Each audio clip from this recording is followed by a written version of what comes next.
तो दोस्तों आज बात करते हैं एक ऐसे भक्त की जो हमेशा के लिए अमर हो गया, जो समय के भी ऊपर होने का जिन्हें आशीर्वाद मिल गया। उनका नाम है काकभूषणी, जिसे भूषणी भी कहा जाता है।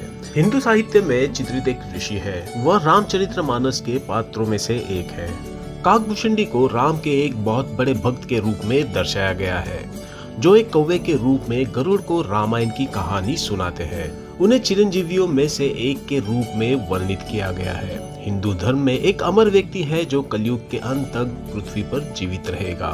काकभूषणी मूलतः अयोध्या में एक शूद्र परिवार में उनका जन्म हुआ था और वो भगवान शिव के बहुत बड़े भक्त थे। भगवान शिव को छोड़ के वो किसी भी देवता को नहीं मानते और दूसरे देवों का अनादर करते थे। एक दिन ऐसा हुआ कि उनके गांव में भयंकर अकाल पड़ गया और उस कारण उनका पूरा परिवार किसी दूसरे गांव में चले गए। उस गांव में एक शिव भक्त रहा करते थे।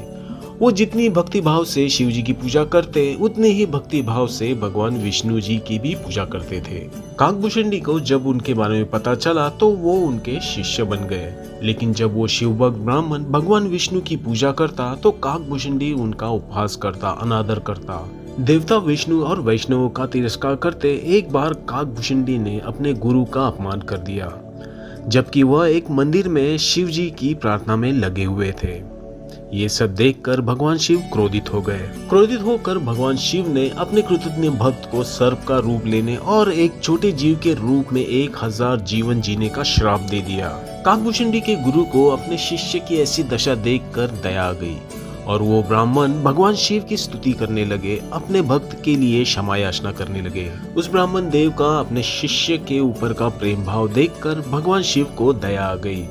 तो भगवान शिव ने कहा कि उनके 1000 शापित जन्मों के बाद काकभूषणी राम के भक्त बन जाएंगे। देवता ने उसे चेतावनी भी दी कि वो फिर से किसी गुरु को अप्रसन्न न करे।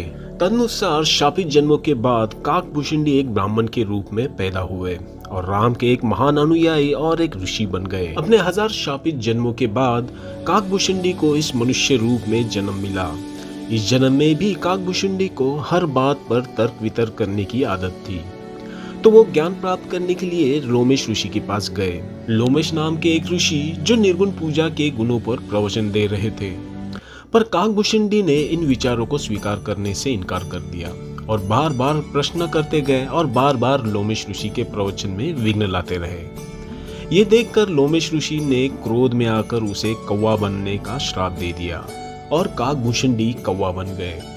कुछ वक्त बाद लोमेश ऋषि को काकभूषणी पर दया आ गई। लोमेश ऋषि ने काकभूषणी को पूरी राम कथा सुनाई।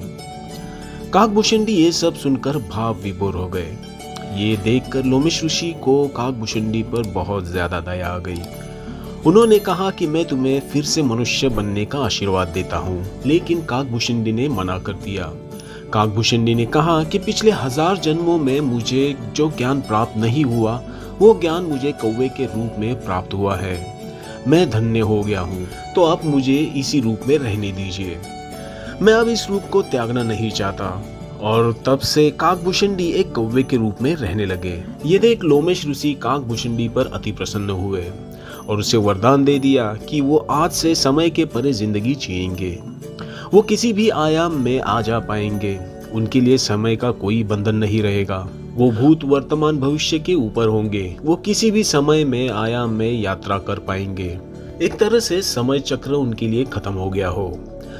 भगवान राम के तो बहुत बड़े भक्त तो थे ही वो। कहा जाता है काकभूषणी ने अपनी आंखों से रामायण 11 बार देखी है, क्योंकि वो समय चक्र के परे हैं। जब भी श्री राम का जन्म होता है तो काकभूषणी उनकी बाल लीला देखने अयोध्या पहुंच जाते हैं और उन्हें प्रणाम करके वहां से चले जाते हैं। तो एक बार की बात है, काकभूषणी ने श्री राम के हाथों से रोटी का टुकड़ा ले लिया तो बाल्यावस्था में श्री राम रोने लगे।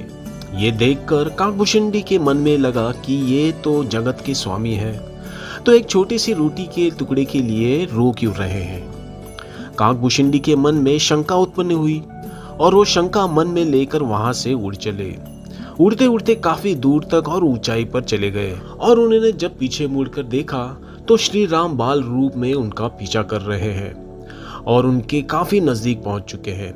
ये देखकर वो चकरा गए और आसमान में ही मूर्छित हो गए। जब उन्हें होश आया तो देखा कि वो श्री राम के चरणों में पड़े हुए हैं। श्री राम जान चुके थे कि काकभूषुंडी उनका परम भक्त है। श्री राम ने प्रसन्न होकर काकभूषुंडी को आशीर्वाद दे दिया कि वो हमेशा के लिए अमर रहेंगे। उन्हें इच्छा मृत्यु का वरदान दे दिया और वो हमेशा समय के परे रहेंगे। समय का उन पर कोई असर नहीं होगा। कहा जाता है इसी वरदान की वजह से काकभूषुंडी ने 11 बार रामायण देखी है और कहते हैं वो अभी भी जीवित है। वो किसी भी समय, किसी भी जगह, किसी भी आयाम में आ जा सकते हैं और जब भी त्रेता युग आता है तो श्री राम की बाल लीला देखने अयोध्या पहुंच जाते हैं। एक बार की बात है, रामायण में युद्ध के वक्त मेघनाथ ने श्री राम पर नागपाश चलाया था। तो नारद मुनि जी के कहने पर गरुड़ देव ने आकर श्री राम को नागपाश से बचाया था।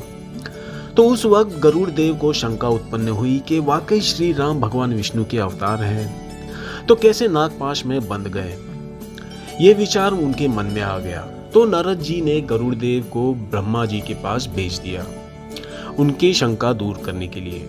लेकिन ब्रह्मदेव ने कहा श्री राम के बारे में मैं बताने योग्य नहीं हूँ, आप शिव जी के पास चले जाइए, वो आपको बता पाएंगे। तो गरुड़ देव भगवान शिव के पास चले गए। भगवान शिव ने कहा तुम जानना चाहते हो श्री राम के बारे में, तो काकभूषुंडी जी के पास चले जाओ, वो तुम्हें बताएंगे। और गरुड़ देव काकभूषुंडी के पास पहुंच गए। तो काकभूषुंडी ने गरुड़ देव को श्री राम के चरित्र की पूरी कथा सुनाई। गरुड़ देव भाव विभोर हो गए। उन्हें पश्चाताप हुआ कि कैसे उन्हें उनके मन में श्री राम के बारे में शंका उत्पन्न हुई। तो उन्होंने मन ही मन में श्री राम जी को प्रणाम किया और उनसे क्षमा मांगी। तो ऐसी है काकभूषुंडी जी की कथा।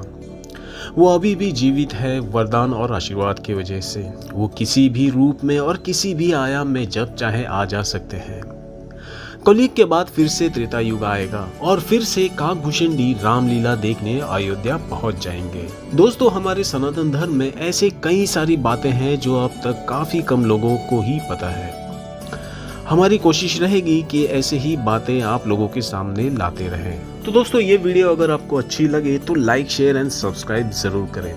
अगर आप सब्सक्राइब करते हो तो हमें भी मोटिवेशन मिलता है ऐसे ही इंटरेस्टिंग वीडियो आपके सामने लाने के लिए। तो ठीक है दोस्तों, तो मिलते हैं ऐसे ही इंटरेस्टिंग वीडियो के साथ। तब तक के लिए take care and stay safe.